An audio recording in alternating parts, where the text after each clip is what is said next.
السلام عليكم. أهلا، معكم أخوكم رشيد في قناة رشيدوف. أحييكم وأتمنى أن يلقى تحليلي تفاعلا وترحيبا من طرفكم إخوتي. لا تنسوا اللايك والمشاهدة طبعا والتعليقات يعني التعليقات وآرائكم مهمة لي طبعا. سأتحدث اليوم عن أولمبيك آسفي والوداد البيضاوي ممثلي المغرب في كأس الكونفدرالية الأفريقية لهذا الموسم. طبعا النتائج والحد الآن والمستوى الذي يقدمه الفريقين في مجموعتهما.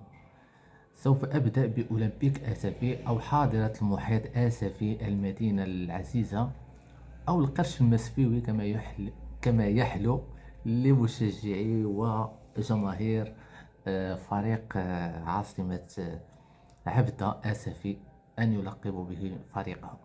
أولمبيك آسفي هذا الموسم بالنسبة لي حقق إنجاز تاريخي مهم في كأس الكونفدرالية الإفريقية.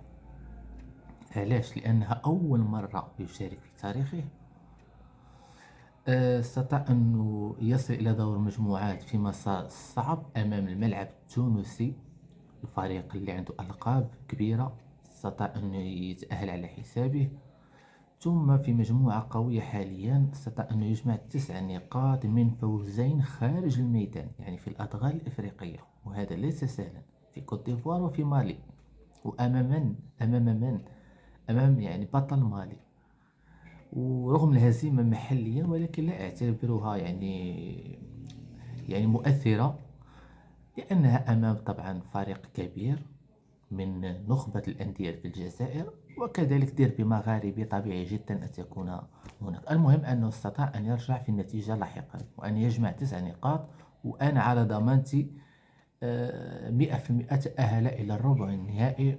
وألف مبروك لأولمبيك آسفي مسبقا ترشحه لهذا الدور للمرة الأولى في تاريخه. الآن على الفريق ومسؤولي الفريق أن يعني الآن هما اللي عندهم المهمة. واش بغاو يمشيو في مسار ديال نهضة بركان اللي استطاع أنه يتوج قاريا قبل أن يتوج محليا، لأن ما ننساوش أن بركان توجت ب3 ألقاب إفريقية وهي 0 لقب في الدوري المغربي. ولا الناس ديال أولمبيك آسفي يعني المسؤولين يعني بغاو بركة، لأن محليا حاليا في المغرب الأولمبيك أسفي يقبع في مؤخرة الدوري المغربي، نتائج سيئة محليا. صحيح أنه لديه مباريات منقوصة، ولكن نتائج ضعيفة بصراحة. على الأقل يعوض قاريا. كما قلت يعني من ربع النهائي ستتغير أشياء كثيرة، وقتها سيواجه أولمبيك آسفي أندية كبيرة، الزمالك، ربما الوداد، ربما شباب الوزداد اللي عنده 9 ألقاب في الدوري الجزائري ومن أهم الأندية الجزائرية ومتمرس في هذه المنافسات القارية وإلى آخره. ولكن تبقى يعني فقط 3 أندية هي اللي قوية هذا الموسم: الاتحاد العاصمة والوداد والزمالك، يعني هي اللي أسماء كبيرة في كأس الكاف هذا الموسم. على أي بالتوفيق لأولمبيك آسفي وجماهيره، وأتمنى من مسؤولي المدينة أن يعني يتهلاو في الملعب، ملعب المسيرة، لأنه ملعب حاليا لا يرقى لمستوى تطلعات لا الجماهير المحلية ولا سمعة الكرة المغربية. يعني عندهم جمهور كبير كيحضر في المباريات، من أحسن يكون ملعب مغطى بالكامل وملعب كبير يليق بسمعة المدينة وجماهيرها. الآن ننتقل للوداد البيضاوي أو وداد الأمة، وداد المقاومة كما يحلو لمحبيه أن يلقبونه. وداد هذا الموسم يتصدر الدوري المغربي رفقة أندية أخرى. بصراحة ما لحد الآن لم يقنعني أداءه، لا محليا ولا قاريا. قاريا لا زال يعني لا يمكن أن أحكم عليه، لأنه لم يواجه أندية قوية بعد، فقط أندية إفريقية جنوب الصحراء.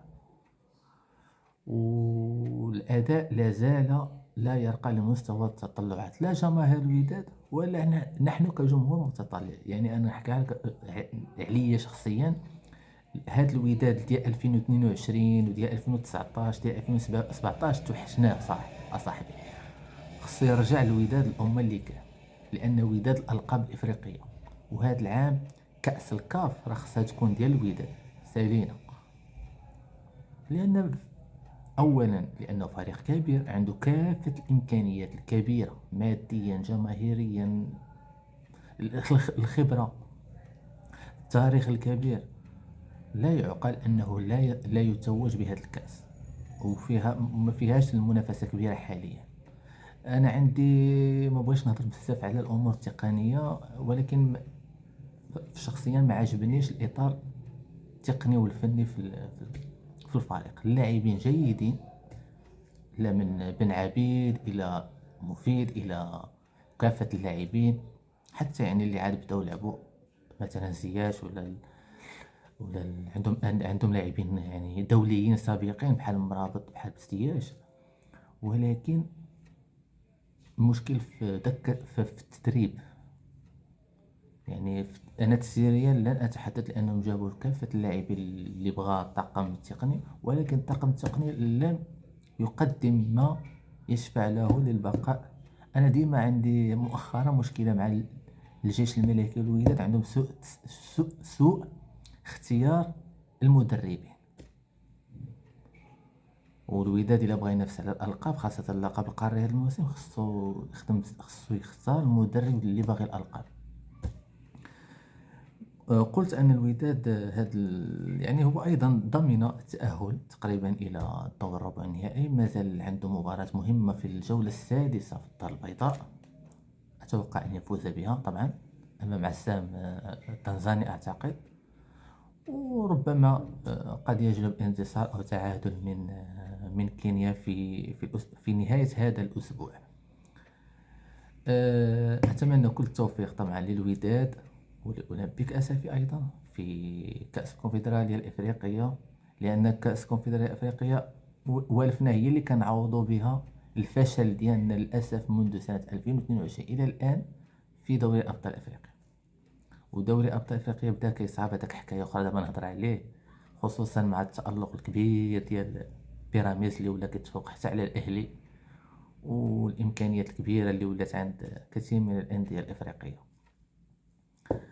شكرا لكم، وكنتمنى تقولوا رأيكم في التحليل ديالي. بغيت نقطة قبل ما نسالي، هو أيضا على الملعب. أيضا عندي أمنية أن الوداد يكون عنده ملعب خاص كبير في الدار البيضاء، نفس الشيء الرجاء، لأن عندهم جماهير كبيرة وملعب دو نور ما بقاش قادر أن يستوعب لا جماهير الوداد ولا جماهير الرجاء. ويكون ملعب بمواصف بحال الملاعب اللي كاينين في مدينة الرباط. خص كل مدينة كبيرة عندها فريق كبير، لا في وجدة لا في العيون لا في الدار البيضاء، يكون كل نادي كبير يكون عنده ملعب كبير لائق به، لأن الجمهور مهم أن يلقى راحته ويلقى المكان اللائق به اللي هو الملعب باش يقدم مستوى جيد. السلام عليكم.